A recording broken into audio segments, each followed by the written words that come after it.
Hello, little friends. Today we are drawing and painting a Halloween pumpkin.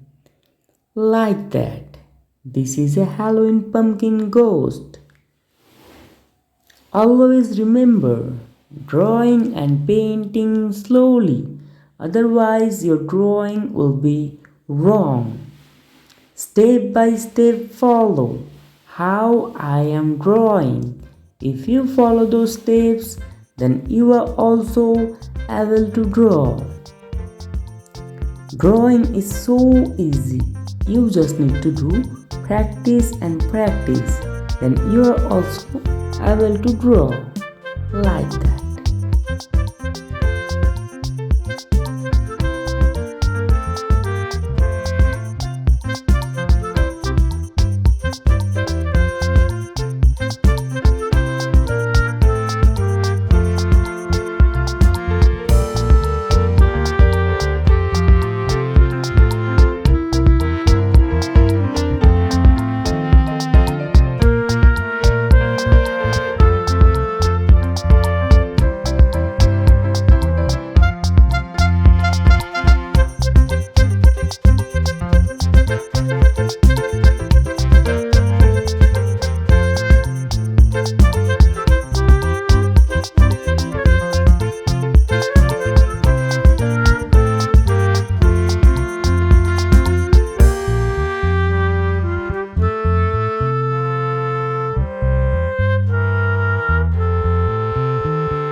Thank you, little friends. Bye bye.